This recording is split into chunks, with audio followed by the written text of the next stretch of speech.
आपको ये कहानी बहुत अच्छी लगेगी, खुद भी सुने औरों को भी सुनाएं। पुरुष से लगाव। मेरा गोरा रंग, बोलती आंखें, कंधों तक बल खाते बाल, चौड़ी छाती, पतली कमर और चिकनी सुडौल जांघें सभी को लुभाती थी। पुरुष मेरे सौंदर्य को देखकर कहते, ये लड़की तो किसी रसगुल्ले से कम मुलायम और रसदार नहीं है। इसे देखने मात्र से ही जन्नत की सैर हो जाती है। मैं सुंदर थी, मेरी देह यष्टि आकर्षक थी। मैं पुरुषों के मुंह से ऐसे शब्द सुनते ही नारी स्वभाववश खिल जाती और मुझे अपनी खूबसूरती का बरबस ही आभास होने लगता। मैं बुदबुदाए बिना न रह पाती, मुझ पर तुम सब मरते हो तो मरो, मैं किसी के हाथ नहीं आने वाली, मैं तो आग हूँ, आग। मुझे पकड़ने के लिए पानी बनना होगा। मैं सुंदर हूँ, पर इतनी भोली नहीं हूँ कि अपनी प्रशंसा सुनते ही तुम्हारी बाहों में समा जाऊंगी। मैं अभी सोच ही रही थी कि माँ की आवाज ने मुझे चौंका दिया। मैं जैसे सोते से जाग उठी। माँ मेरे सामने खड़ी मुस्कुरा रही थी। मेरी माँ मुझसे कहीं अधिक खूबसूरत थी। वह एक प्रौढ़ महिला थी, लेकिन देखने में 21-22 की ही लगती थी। वह अपने सौंदर्य और स्वास्थ्य के प्रति हरदम सजग रहती थी। वह अपने मुंह से कुछ कहती तो नहीं थी, किंतु उसके मन के भाव से अक्सर ही मुझे लगता कि वह शैलेंद्र अंकल को पसंद करती है और पापा उसके अनुकूल नहीं हैं। शैलेंद्र अंकल कहाँ से आते थे और मम्मी से उनका संबंध कब से था, इससे मेरा कोई मतलब नहीं था। इतने में मम्मी चहकती हुई बोली, बेटी तुम आज स्कूल नहीं गई। आज तो छुट्टी है। मैंने ये कहकर मम्मी की ओर देखा। आज उसने गुलाबी साड़ी बांध रखी थी। मम्मी पर गुलाबी कपड़े बहुत ही खिलते थे। उसका रूप उनमें और अधिक दमक उठता था। मुझे जहाँ तक मालूम था, मम्मी सजती संवरती तभी थी जब शैलेंद्र अंकल घर पर होते थे या आने वाले होते थे। वैसे तो सजना संवरना मम्मी के जीवन का एक अभिन्न हिस्सा था, लेकिन उस दिन वह विशेष रूप से साज श्रृंगार करती थी जब शैलेंद्र अंकल घर पर होते। मैं अचानक ही बोल पड़ी, तो अंकल आज आने वाले हैं। मेरी समझ में यह नहीं आ रहा कि मम्मी पापा के लिए क्यों नहीं सजती संवरती है। शायद माँ के सपनों के राजकुमार पापा नहीं हैं, शैलेंद्र अंकल ही हैं। वैसे ये कड़वा सच भी है। शैलेंद्र अंकल पापा से अधिक सुंदर और स्मार्ट हैं। अपने आप को हमेशा ही सुंदर बनाकर रखते हैं। कपड़े ढंग के पहनते हैं और पापा तो बिल्कुल ही ढीले ढाले व्यक्ति हैं। एक ही कपड़े को दो दो रोज तक पहने रहते हैं। शेव तभी बनाते हैं जब खुजली होने लगती है या उन्हें कोई टोक देता है। माँ को तो चुस्त और खूबसूरत पुरुष चाहिए। शैलेंद्र अंकल चुस्त भी हैं और सुंदर भी हैं। इसी बीच माँ ने मुझे टोक दिया, ये लड़की तो हमेशा ही कुछ न कुछ सोचती ही रहती है। जा अपनी सहेली प्रतिभा से मिला, वह तुम्हें कल याद कर रही थी। मैं अवाक रह गई, माँ मुझ पर आज इतनी मेहरबान क्यों है? अचानक ही मुझे प्रतिभा के घर क्यों भेजने लगी? आखिर माजरा क्या है? एक साथ मेरे मस्तिष्क में न जाने कितने ही सवाल उमड़ने घुमड़ने लगे, लेकिन मुझमें ये पूछने की हिम्मत ही नहीं थी कि तुम मुझे जबरदस्ती प्रतिभा के घर क्यों भेज रही हो। आखिर तुम्हारा इसमें क्या स्वार्थ है? खैर, प्रतिभा से मिलने के लिए तो बेताब मैं भी थी। मैं पैदल ही उसके घर चल दी। प्रतिभा का घर हमारे घर से पैदल कोई 10-15 मिनट का रास्ता था।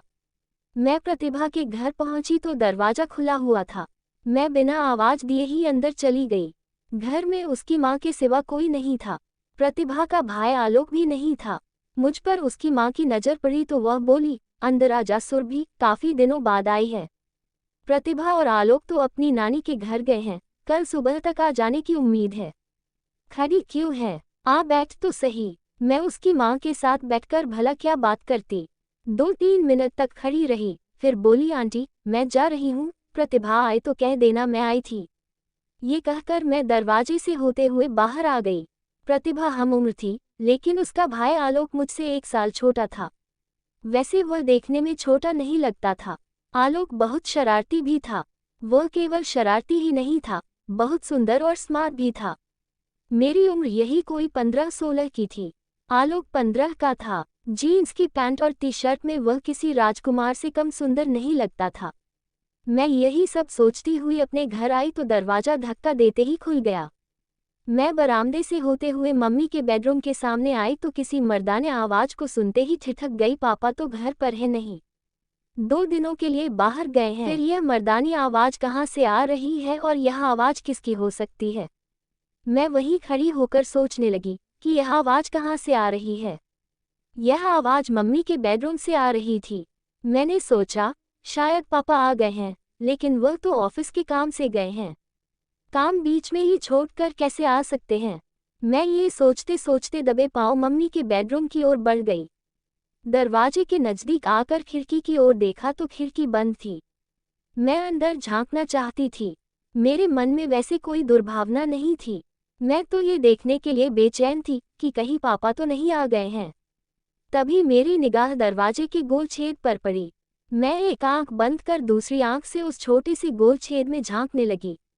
अंदर का नज़ारा देखकर मुझे अपनी आंखों पर विश्वास नहीं हुआ। मैंने अपनी आंखें मलकर फिर उस गोल छेद से झांका तो वही दृश्य नजर आया। इस बार अविश्वास करने का कोई सवाल ही नहीं था। शैलेंद्र अंकल बिल्कुल ही निर्वस्त्र थे और मम्मी चड्डी बनियान में थी। इस मुद्रा में दोनों ही बहुत खुश थे। एक दूसरे की आंखों में आंखें डाले यूं बैठे थे जैसे एक दूसरे को सम्मोहित कर रहे हों।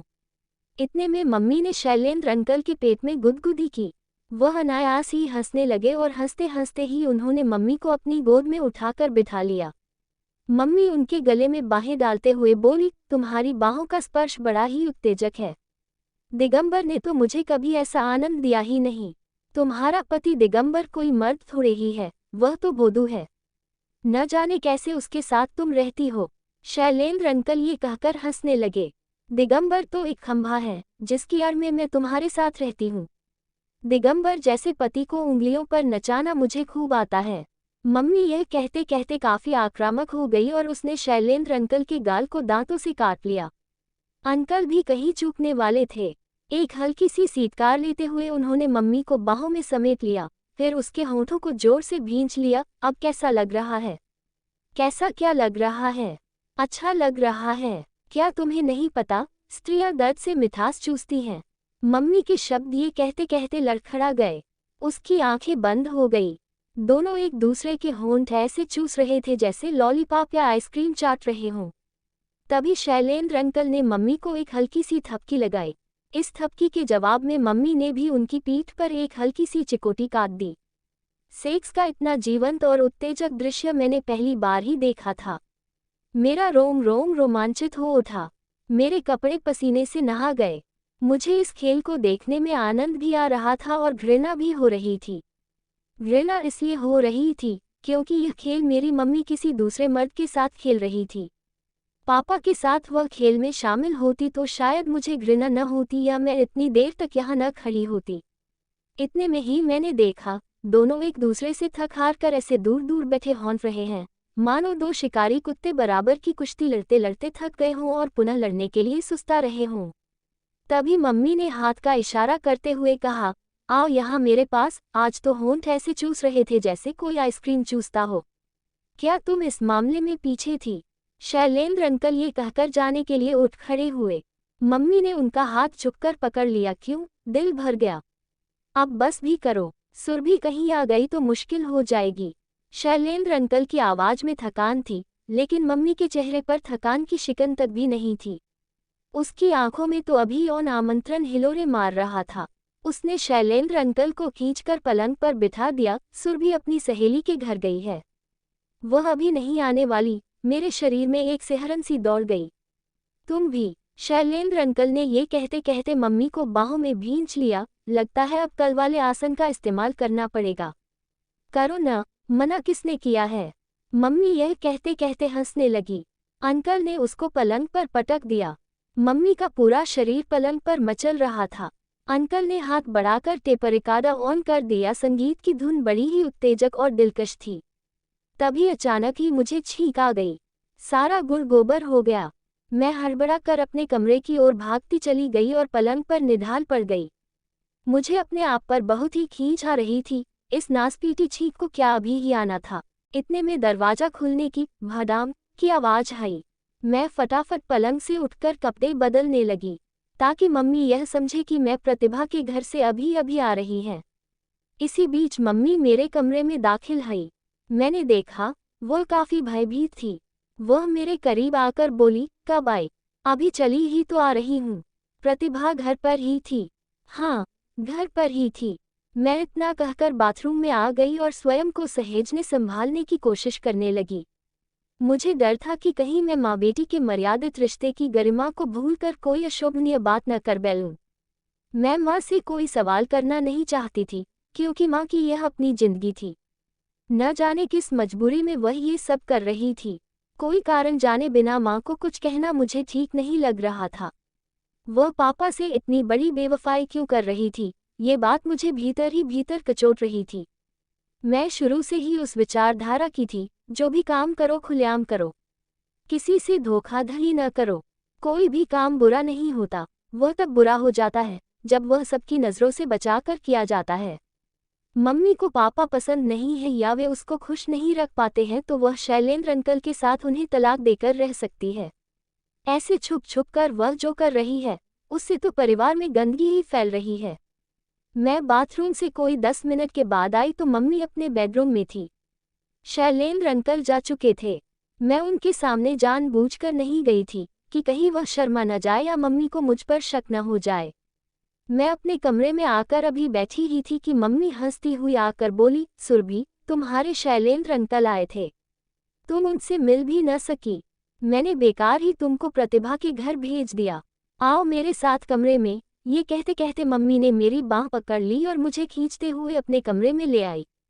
मैंने देखा, पलंग पर ढेरों सामान बिखरे पड़े थे, जिनमें ज्यादा मेरे लिए ही थे।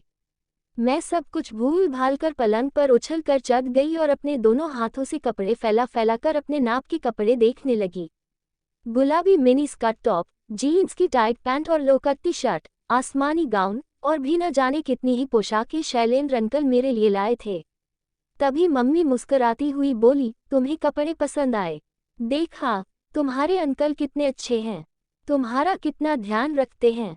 ओह मम्मी, अंकल कितने स्वीट हैं। मैं ये कहती हुई मम्मी के गले से लग गई।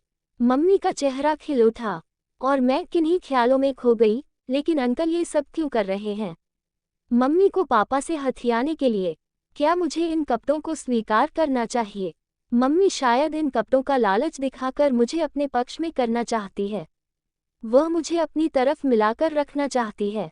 शैलेंद्र अंकल यह अच्छी तरह जानते हैं कि माँ को हासिल करना है तो बेटी को भी खुश रखना होगा। माँ बिना बेटी के हाथ नहीं आने वाली। कुछ भी हो, मम्मी जब शैलेंद्र अंकल के साथ खुश है तो मुझे क्या हो सकता है? पापा मम्मी को यौन संतुष्टि नहीं दे पाते हों। शैलेंद्र अंकल यौन कला में माहिर हैं। उन्हें यौन जीवन को जीना आता है। माँ को नाखुश करने का या दोषी ठहराने का मेरा कोई हक नहीं बनता है। मैं ये सोचते सोचते खिलखिला कर हंस पड़ी। मम्मी, मैं मान गई शैलेंद्र अंकल को कपड़ों की खरीदारी करने में वह औरतों से भी 2 कदम आगे हैं। और एक तुम्हारे पापा हैं, जिन्हें कुछ भी नहीं आता। न जाने वह कौन सी मनहूस घड़ी थी कि मैं उनके खूंटे से बांध दी गई। मम्मी यह कहते कहते काफी भावुक हो गई। मैंने देखा, उसकी आंखें भीग आई थी। उसके चेहरे पर पापा के प्रति वितृष्णा के भाव पसर आए थे। मैं बोली, मैं तुम्हारे साथ हूँ माँ। तुम क्यों अपना मन दुखी करती हो? पापा को जैसे जीना है वैसे उन्हें जीने दो और तुम्हें जैसे जीना है वैसे जियो।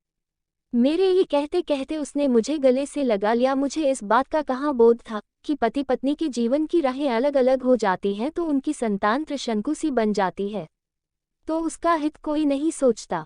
मैं सोच रही थी, पापा बाहर जाकर क्या करते हैं, ये किसी ने नहीं देखा है।